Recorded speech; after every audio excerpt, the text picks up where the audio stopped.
Anatomy of a Healing Goodbye Ritual. 3 months after her golden retriever Max passed away, Sarah told me something that broke my heart. She said, "I keep feeling like I never really said goodbye. He was there one day, gone the next, and I just never got to finish what I needed to say."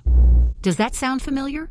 If you're here in week 3, you've already done the hard work of understanding your grief and releasing that crushing guilt. But now, we need to address something critical: the power of ritual. Here's what most people don't understand about grief. When we lose someone we love, and yes, your pet is someone you love, our brains crave closure. We need a clear ending, a sacred goodbye. Without it, we're left in emotional limbo, replaying what we wish we had said or done differently. Today, we're going to learn exactly how to create that closure through what I call a healing goodbye ritual. This isn't about religion or complicated ceremonies. This is about giving your heart what it desperately needs, a meaningful way to say goodbye. Before we begin. Now, before we dive in, I want you to know something. There's no wrong way to say goodbye to your beloved companion, but there are elements that make rituals truly healing, elements that transform pain into peace, regret into gratitude, and endings into sacred memories. Let me share the 4 core elements that make goodbye rituals actually work. Setting the sacred stage. The first element is preparation. This is where you create the container for your healing. Think of it like this. You wouldn't throw a birthday party without planning, right? You'd choose the location, gather the decorations, prepare the food. Your goodbye ritual deserves the same intentional preparation.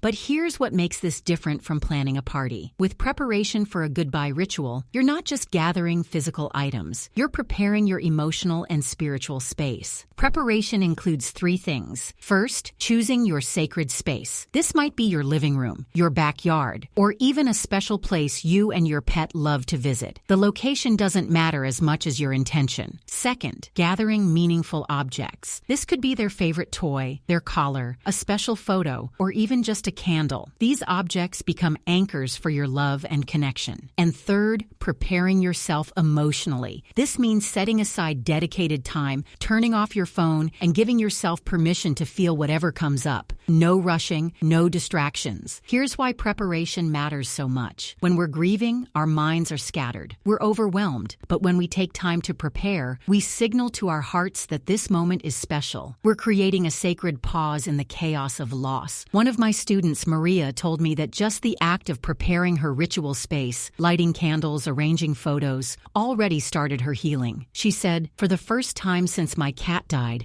I felt like I was doing something loving instead of just surviving." Invocation, calling in the sacred. The second element is invocation. This is where you formally begin your ritual and call in whatever feels sacred to you. Now, I want to be really clear here. This isn't about any specific religion or belief system. Invocation is simply about acknowledging that this moment is different, special, set apart from ordinary time. For some people, invocation might sound like, "I light this candle to honor the memory of my beloved companion." For others, it might be a prayer, a moment of silence, or even just saying their pet's name out loud. The key is intention. You're marking the beginning of sacred time. Here's what I've learned after helping hundreds of people through this process. When we don't mark the beginning of our ritual clearly, our minds stay in everyday mode. We're thinking about our to-do lists, our problems at work, what we're making for dinner. But when we invoke the sacred, when we formally say, "This time is special. This time is for my beloved companion," something shifts. Our hearts open, our minds quiet. We become present to the love we want to express. Think of invocation as turning on a light in a dark room. Suddenly, you can see clearly. You can feel the love that's been there all along, underneath the pain. Expression, speaking your heart's truth. Write a letter.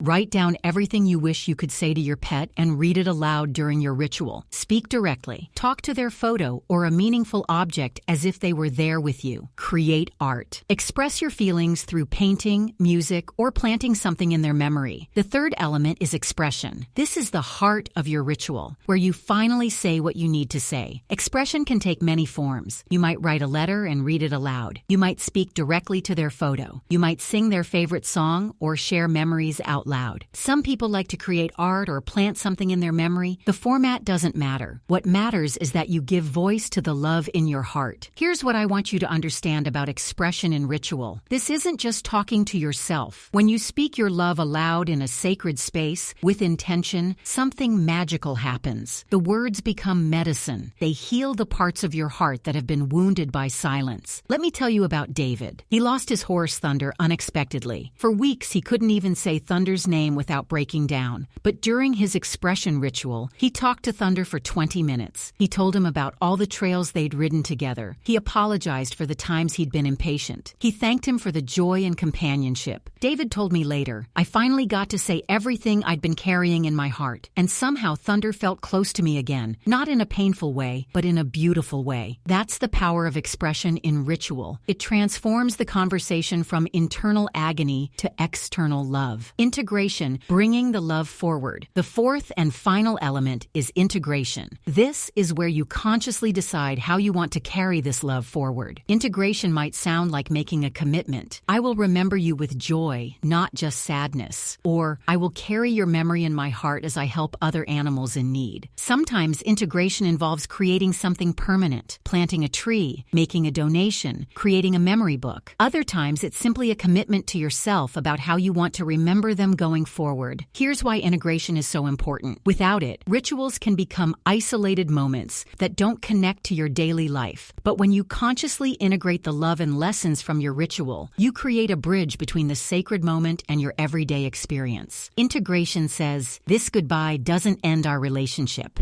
It transforms it. One of my students, Jennifer, ended her ritual by promising her dog, Bailey, that she would take walks in the park where they used to play. Not to stay stuck in the past, but to feel connected to their joyful memories. She told me, "Now when I walk in that park, I don't just feel sad that he's gone. I feel grateful for all the happiness we shared there." The ritual helped me rewrite the story. Summary. So let's recap these 4 elements that make goodbye rituals truly healing. Preparation, creating your sacred space and gathering meaningful objects. This sets the stage for healing. Invocation, formally beginning your ritual and acknowledging that this time is special. This opens your heart to the sacred. Expression, speaking your love aloud, sharing memories, and saying what you need to say. This is where the healing happens. Integration, consciously deciding how you want to carry this love forward into your daily life. This creates lasting transformation. These 4 elements work together to create what I call a container of love, a safe space where your grief can transform into something beautiful. Remember, there's no perfect way to do this. The most important thing is that your ritual feels authentic to you and honors the unique bond you shared with your beloved companion. Clear action step. Here's what I want you to do right now. Take out a piece of paper or open a note on your phone. Write down your answers to these questions. Your ritual planning questions. Where will you hold your ritual? What objects will you include? How will you begin? What will you say or do for your invocation? What do you most need to express to your beloved companion? And how do you want to integrate this love into your daily life going forward? Don't overthink this. Just write whatever comes to your heart first. In our next lesson, we'll take these answers and help you design your personal ceremony. But for now, just let yourself dream about what a beautiful goodbye might look like. Your pet deserves this sacred farewell,